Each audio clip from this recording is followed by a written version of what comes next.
Yo, last video for today. So, I'm in Tesco in Lichfield. I'm looking at a certain section.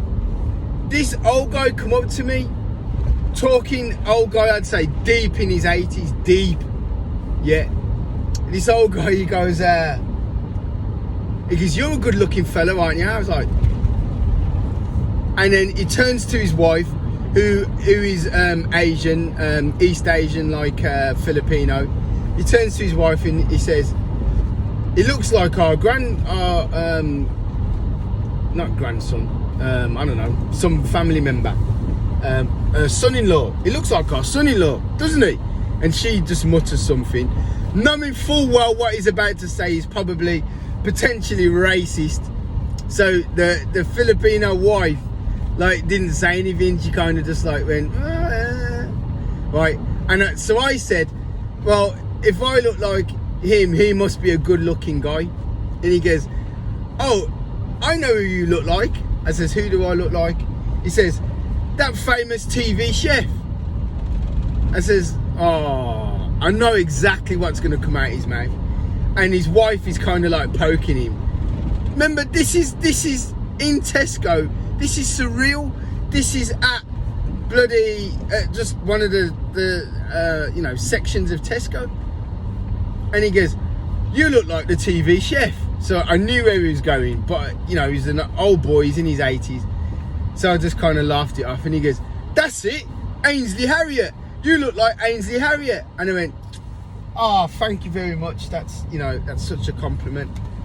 And I just put down whatever it was I was looking at, and just moved. But I just thought, it's just hilarious. Some old guy in his 80s calling me bloody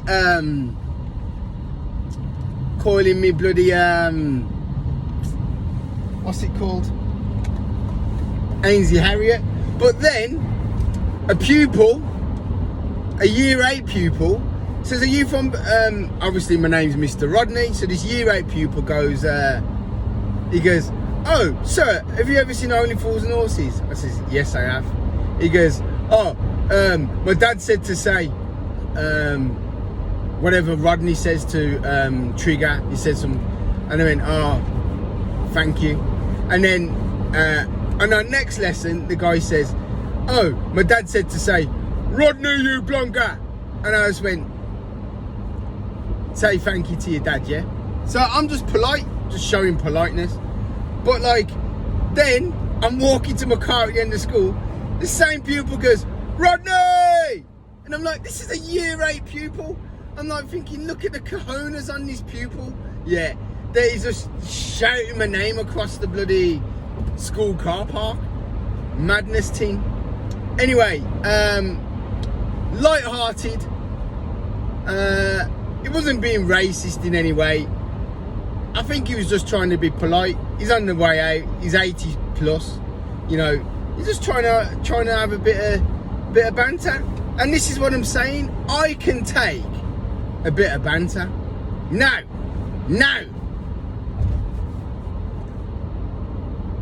The minute you have a bit of banter back, the world collapses. The world collapses. Absolutely collapses. Why? And that's because people can give it, but they can't take it. I can give and take, trust me. Yeah. Now, if I can't take it, I just leave. I don't argue. I don't get into any kind of altercation. I don't write emails. I don't report anybody. I just leave, just remove myself from the situation, or remove myself from the conversation. And this is what I mean. People are looking for a reason to go to HR. They're so depressed. So all these people who are saying about, "Oh, Greg Wallace made an inappropriate joke," so just leave. Just walk out the conversation. You've gone into a conversation, or part of a conversation, and I don't like conversations that are derogatory about sexual, any kind of sexual conversation. I just don't get involved in them. So sexual conversations in the workplace or anything like that, to do with any kind of sexual activity, I just don't get involved in it. So if it happens, I don't go and complain to anybody. I just leave the conversation, or don't input anything into the conversation. Because the reason being is because you never know what the other person is thinking. And I'll give you an example. I was with this biology teacher. Now this biology teacher, was telling a whole group of 6 to 8 people all about how she met a boyfriend, what she did the first night with a boyfriend, what she does every Thursday when she shaves her legs with a boyfriend. All her. She's telling everybody all of this stuff. Somebody misinterpreted it. And then when they retold the story to someone else, it was all wrong. And this is what I mean, is that beware what you put out into public. Because people will hear what they want to hear, not what they actually hear. They might actually hear, I did this on a Thursday. And they take it as, oh, you did that on a Friday. So beware what you put in public. Because not everybody can take banter. And I'll give you another example. A woman was saying, a woman in the same group was saying, oh, she's on dating apps. She's on dating apps. Now, another person in that same conversation said, what's your age range? Because for these stupid morons, because there are stupid morons in this world, and some of those stupid morons happen to be teachers, because on the dating app, there actually is a segment that says age range. So when this person said to the other person, what's your age range? I said, banter, from alive to dead. In other words, anybody.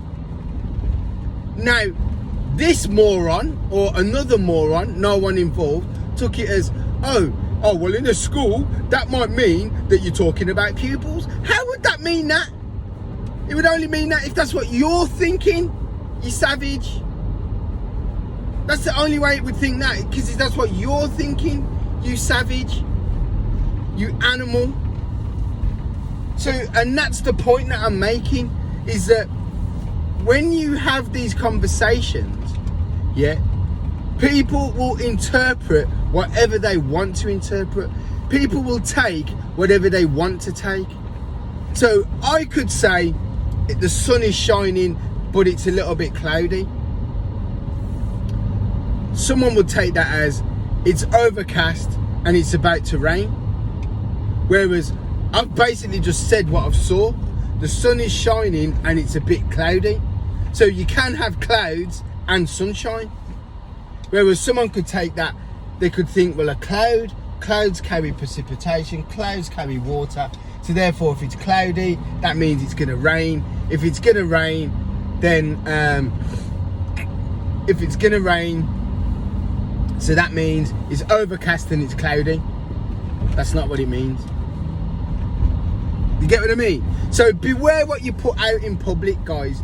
Beware, banter is dead unless you're at the golf club or you're at the tennis club or you're in an environment where there's no snowflakes around. We're being attacked by snowflakes. Who'd have thought that snowflakes could be so dangerous? But anyway, listen, like and subscribe, guys, and just a bit of jokes just to prove that banter is still alive. Listen, Harry Redknapp's on the radio. Bye.